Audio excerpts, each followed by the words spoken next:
ধন্যবাদ। সেই সময়ের ছবি একবার দেখাই আপনাদের। বাংলাদেশ ছাড়ছেন শেখ হাসিনা যে সময়ে, সেই সময়ের ছবি আপনাদের দেখাই। সেনার চপারে বাংলাদেশ ছাড়লেন, তার সঙ্গে ছিলেন তার বোন শেখ রেহানা। বাংলাদেশ ছেড়ে তারা সেফ হাউসের উদ্দেশ্যে রওনা দিলেন। পরিস্থিতি ঠিক এমনই, তার কারণ এই মুহূর্তে শেখ হাসিনার ঢাকার বাসভবন লাখো মানুষের দখলে। গণভবনে লাখো মানুষ। এই পরিস্থিতি আজ করেছিল সেনা, এই পরিস্থিতি আজ করেছিল বাংলাদেশের ইন্টেলিজেন্স ডিপার্টমেন্ট। আর সেই জন্যই তার আগে বাংলাদেশ ছাড়লেন শেখ হাসিনা, বা ছাড়তে বাধ্য হলেন, একরকম বলা যেতেই পারে। কারণ যে পরিস্থিতি ছিল সেই পরিস্থিতি নিয়ন্ত্রণে আনা সম্ভব হচ্ছিল না। সেনা পরিস্থিতি নিয়ন্ত্রণে আনার জন্য বৈঠক শুরু করেছে। সেনা প্রধান এবং সেনা আধিকারিকদের বৈঠক শুরু হয়েছে বেশ কিছুক্ষণ, প্রায় ঘন্টা দুয়েক হয়ে গেল চলছে এই বৈঠক। কিন্তু এখনো পর্যন্ত বৈঠক থেকে বেরিয়ে জাতির উদ্দেশ্যে সেনাপ্রধানের যে ভাষণ দেওয়ার কথা ছিল সেই ভাষণ সেনাপ্রধান এখনো পর্যন্ত দেননি। দুপুর 2টোয় সময় ছিল, এখন দুপুর 3:04, অর্থাৎ 1 ঘন্টা 4 মিনিট হয়ে গেছে, সেনাপ্রধান এখনো ভাষণ দেননি। মানে পরিস্থিতি কোন দিকে যাচ্ছে? পরিস্থিতি কি এখন পরিস্থিতিতে রয়েছে? কিন্তু না, সেটাও বোঝা যাচ্ছে না। কারণ সেনাপ্রধান শুধুমাত্র সেনার আধিকারিকদের সঙ্গেই নয়, বিভিন্ন রাজনৈতিক দলের নেতাদের সঙ্গেও বৈঠক করছেন। তাহলে কি অন্তর্বর্তীকালীন সরকারের দিকটাই বেছে নেওয়া হচ্ছে? অন্তর্বর্তীকালীন সরকারের দাবি ছিল ছাত্রদের, অন্তর্বর্তীকালীন সরকারের 7 দফা দাবি মানতে হবে তাদের। তার প্রথম দাবি অবশ্যই ছিল শেখ হাসিনার পদত্যাগ, বা প্রথম দাবি অবশ্যই ছিল যে যাদের মৃত্যু হয়েছে যে ছাত্রদের, সেই ছাত্রদের মৃত্যুর তদন্ত করতে হবে, প্রকৃত সত্য উদ্ঘাটন করতে হবে। ঠিক এই 7 দফা দাবির জন্য তারা অন্তর্বর্তীকালীন সরকার চাইছিলেন। এবং এই রকম একটা জায়গায় দাঁড়িয়ে সেনা প্রধান যখন সেনা আধিকারিকদের সঙ্গে বৈঠকের পাশাপাশি বিভিন্ন রাজনৈতিক দলের প্রতিনিধিদের সঙ্গে কথা বলছেন, তাহলে কি ধরে নেওয়া যেতে পারে যে সেনা শাসন নয়, অন্তর্বর্তীকালীন সরকারের কথাই ভাবছে এই মুহূর্তে বাংলাদেশ? একবার দেখাবো গণভবনের ছবি। যে ছবি দেখছেন যখন শেখ হাসিনা বাংলাদেশ ছাড়ছেন সেই সময় ছবি দেখছেন। গণভবনের ছবি দেখাবো এবার আপনাদের। দেখুন, লাখো মানুষের ভিড়। গণভবনের দখল নিয়ে নিয়েছে মানুষ। গণভবনের দখল নিয়ে নিয়েছেন মানুষ, এবং ঠিক যে যেখান থেকে যা পাচ্ছেন উঠিয়ে নিচ্ছে। যেরকম আমরা দেখেছিলাম শ্রীলঙ্কার ক্ষেত্রে, শ্রীলঙ্কার প্রেসিডেন্ট, তাকেও ছাড়তে হয়েছিল শ্রীলঙ্কা, এবং তারপর তার বাসভবনে জনতা ঢুকে যায়। জনতা ঢুকে যা পারে সেখান থেকে লুট করে নিয়ে বেরিয়ে যায়।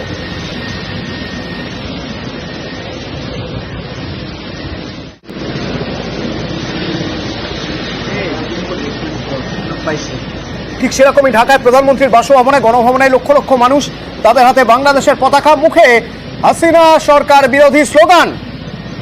পথে নেমেছেন আন্দোলনকারীরা এবং গণভবনের দখল নিয়ে নিয়েছেন তারা।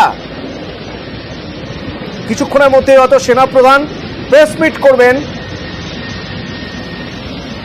2:30 নাগাদ সামরিক হেলিকপ্টার শেখ হাসিনাকে নিয়ে যাত্রা করে, তার সঙ্গে তার ছোট বোন শেখ রেহানা ছিলেন, এবং তারপরেই দেখা যায় গণভবনের সাধারণ মানুষ ঢুকে যায়। আন্তর্জাতিক সম্পর্ক বিশেষজ্ঞ রাজাগোপাল চক্রবর্তী আমাদের সঙ্গে ফোনে রয়েছেন। এই মুহূর্তে বাংলাদেশের পরিস্থিতি আপনি কিভাবে দেখছেন? দেখুন, এটা তো পরিষ্কার যে প্রধানমন্ত্রী পরিবারের লোকজনদের সাথে দেশ ছেড়েছেন, মানে বাংলাদেশে ঢাকা ছেড়েছেন। ঢাকা ছেড়ে বাংলাদেশের অন্য কোনো জায়গায় যাবেন বলে মনে হয় না। যদি ভারতের সঙ্গে যোগাযোগ করে থাকেন, ভারতীয় পশ্চিমবঙ্গে নিয়ে আসবে না, হয়তো ত্রিপুরা বা আসামে নিয়ে যাবে বলে আমার ধারণা। সেখানে সেটা সরকার নিশ্চয়ই জানবে না। এবং যেহেতু আর্মির হেলিকপ্টারে উনি গেছেন, পুরো পরিষ্কার আর্মির সঙ্গে ওনার একটা নিশ্চয়ই বোঝাপড়া রয়েছে। উনি এখন দেশে থাকতে চাইছেন না, যেটা জনরোষ সৃষ্টি হয়েছে ডেপুটেশনের বিরুদ্ধে, সেটার হ্যালো হ্যাঁ শুনতে পাচ্ছি, প্লিজ। যে জনরোষ শুরু হয়েছে সেটা উনি বুঝতে পেরেছেন, আর বেশি দিন থাকা যাবে না, তাই চলে গেছেন। মানুষ পথে নেমেছে, লাখো লাখো মানুষ, 300 মতন মানুষ যখন মারা গেছে, উনি এই জায়গায় দাঁড়িয়ে উনি বাংলাদেশ আর্মির সঙ্গে হয়তো বোঝাপড়া করে যাওয়ার সম্ভাবনা রয়েছে। আর্মিকে হয়তো বলে গেছেন যে তোমরা কিছুদিন চালাও, এবং আমি পরে দেখা যাবে সবকিছু শান্তি ফিরলে হয়তো আসতে পারি। এখন আর্মি, দেখুন, বাংলাদেশের আর্মি আসলে এই মুহূর্তে জিয়াউর রহমানের সময়কার যে আর্মি ছিল, যে অ্যাম্বিশন ছিল, যারা পাকিস্তানের ট্রেন ছিল, এরা সব স্বাধীন গণতান্ত্রিক বাংলাদেশের ট্রেন। এদের সেই ধরনের অ্যাম্বিশন নেই। পাকিস্তান আর্মির সঙ্গে বাংলাদেশ আর্মির অনেক পার্থক্য, এরা অনেক প্রফেশনাল। সুতরাং এরাও বেশি চাইবে না রাজনৈতিক ক্ষমতা ধরে রাখতে। এখনো সে ধরনের কোনো বিরোধী রাজনীতি নেই। এখনো বাংলাদেশের পার্লামেন্ট এক্সিস্ট করছে, সেখানে বিরোধীদের কোনো সেভাবে অস্তিত্ব নেই। সুতরাং গণতান্ত্রিক ভাবে ক্ষমতা হস্তান্তরের কোনো সেভাবে জায়গা নেই। ওয়েট করতে হবে যতদিন না নর্মালাইজড হচ্ছে। সুতরাং সেটাই দেখার আর্মি এবং যেহেতু আর্মির প্রতি রাজাগোপাল বাবু, আমি একটু ইন্টারাপ্ট করছি আপনাকে। আমি তিনটে প্রবাবিলিটির জায়গা দেখতে পাচ্ছি। আপনি বা আপনার মতো অন্যান্য আন্তর্জাতিক সম্পর্ক বিশেষজ্ঞদের সঙ্গে কথা বলে আমি তিনটে প্রবাবিলিটির জায়গা দেখতে পাচ্ছি। সম্ভাবনা এক, সেনা প্রধান কিছুক্ষণের মধ্যেই ভাষণ দেবেন, সেনা শাসন হতে পারে। 2 নম্বর সম্ভাবনা 2, সেটা হলো বিরোধী শক্তি এই সুযোগে, বিরোধী রাজনৈতিক দল তারা ক্ষমতায় আসার কথা ভাববে। 3 নম্বর হলো অন্তর্বর্তীকালীন এক সরকার। এই 3 নম্বর সম্ভাবনায় আমি জোর দিচ্ছি রাজাগোপাল বাবু একটাই কারণে, তার কারণ সেনা প্রধান সেনা আধিকারিকদের সঙ্গে বৈঠকের পাশাপাশি বিভিন্ন রাজনৈতিক দলের প্রতিনিধিদের সঙ্গেও আলোচনা করছেন, এই মুহূর্তে বৈঠক করছেন। আপনার কি মনে হয়? হ্যাঁ, দেখুন, বাংলাদেশের সংবিধানে ক্ষমতা হস্তান্তরের তো কোনো জায়গা নেই। আপনাকে যেটাই করতে হবে সেটা একটা সংবিধানের বাইরেই করতে হবে। এই জায়গায় দাঁড়িয়ে আমার মনে হয় না যে আর্মি হট করে একটা কেয়ারটেকার গভর্নমেন্ট বসিয়ে দেবে, যে যতক্ষণ না শেখ হাসিনা রিজাইন করছেন বা কিছু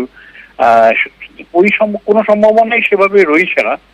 আর্মি যে নিজেই যে যেটাকে আমরা মিলিটারি কু বলি সেই দিকেও যাবে বলে আমার মনে হয় না। কারণ সে ধরনের অ্যাম্বিশন, রাজনৈতিক অ্যাম্বিশন তারা দেখায়নি এখনো পর্যন্ত বাংলাদেশের ইদানিংকালে যারা রাজনীতিতে রয়েছেন। সুতরাং এই জায়গায় দাঁড়িয়ে হয়তো কেয়ারটেকারের একটা সম্ভাবনা থাকলেও থাকতে পারে। সেখানে এখন সেই ধরনের এখন বেগম জিয়া অসুস্থ, আমি জানি না উনি কোনোভাবে আসতে পারবেন কিনা। এখন যারা আসবেন তাদের সে ধরনের পলিটিক্যাল উইজডম আছে কিনা সেটা সন্দেহ। এই জায়গায় দাঁড়িয়ে আর্মি হয়তো নিজেরাই কিছুদিন চালাবার চেষ্টা করবে। যদি দেখা যায় মোটামুটি ভাবে সবকিছু কন্ট্রোল আছে, তাহলে হয়তো আবার শেখ হাসিনা ফিরে আসতে পারে। সেটা যদি না হয়, যদি দেখা যায় আর্মি কন্ট্রোল করতে পারছে না, তখন হয়তো একটা তারা কেয়ারটেকারের সম্ভাবনা ভাববে। এই মুহূর্তে মনে হয় না যে কেয়ারটেকারের দিকে যাবে, কারণ সেটা তো সংবিধানের কোথাও সেভাবে বলা নেই এবং আর্মিরও শুনছেন। আমি নিশ্চয়ই চাইবে যে এখন গন্ডগোল যেটা ঘটছে, অশান্তি যেটা আছে সেটাকে প্রশমন করা। সে ব্যাপারে তার সকলেরই সাহায্য নেবে, সব দলেরই সাহায্য নেবে, যাতে করে গন্ডগোলটা না বাড়ে। সুতরাং আমি এই মুহূর্তে কাজ হবে গন্ডগোল থামানো। এর বাইরে আমি খুব একটা তাদের যে উচ্ছ্বাস আছে বলে আমার মনে হয় না। দেখা যাক, কিন্তু আর্মি বোঝাই যায় বাংলা এই সমস্ত দেশের আর্মি কখন যে কি করে বসে বলা মুশকিল। তবে যেহেতু এটা এখানকার বাংলাদেশের আর্মি তারা পাকিস্তানের ট্রেন নয়, বাংলাদেশ পাকিস্তানের মতন এদের কোনো পলিটিক্যাল ইন্টারেস্ট এভাবে নেই, হিউজ ইকোনমিক ইন্টারেস্ট যেটা পাকিস্তানে আছে এদের নেই। তাই আমার মনে হয় না যে হট করে আর্মি টেক ওভার করবে। ঠিকই। তবে রাজাগোপাল বাবু, আমরা আমাদের আরো এক প্রতিবেশী দেশ শ্রীলঙ্কার ক্ষেত্রেও দেখেছিলাম ঠিক এইভাবে প্রেসিডেন্টের বাসভবনে ঢুকে গিয়েছিল জনতা, এবং সেই ছবি কোথাও যেন মনে করিয়ে দিচ্ছে এই গণভবনে লাখো মানুষের ভিড়, তাদের হাতে স্লোগান, তাদের হাতে পতাকা, স্লোগান হাসিনা সরকার বিরোধী স্লোগান। এটা আপনি কিভাবে দেখছেন? হ্যাঁ, দেখুন, এটা তো আমরা শ্রীলঙ্কাও দেখেছিলাম। সুতরাং মানুষের রোষটা থাকে, কিন্তু মানুষ পরে বুঝতে পারে যে এইভাবে শাসন কেড়ে নেওয়া যায় না। এটার কোনো রাজনৈতিক স্বীকৃতি নেই, আন্তর্জাতিক স্বীকৃতি নেই। মানুষ এখন এই দু একদিন হয়তো এই গণভবনে ঢুকে হয়তো আনন্দ উল্লাস করবে। যারা হয়তো মনে করছে শেখ হাসিনা হয়তো একটা ডিক্টেটর, তাদের একটা বিরাট সংখ্যক মানুষ তো ভাবছে, তাদের হয়তো আনন্দ উল্লাস থাকবে। যেটা আমরা শ্রীলঙ্কাও দেখেছিলাম, কিন্তু আবার কিছুদিনের মধ্যে শান্তি ফিরে আসে। আমার মনে হয় সেরকম ধরনের একটা সিচুয়েশন হবার সম্ভাবনা বাংলাদেশে রয়েছে। ধন্যবাদ।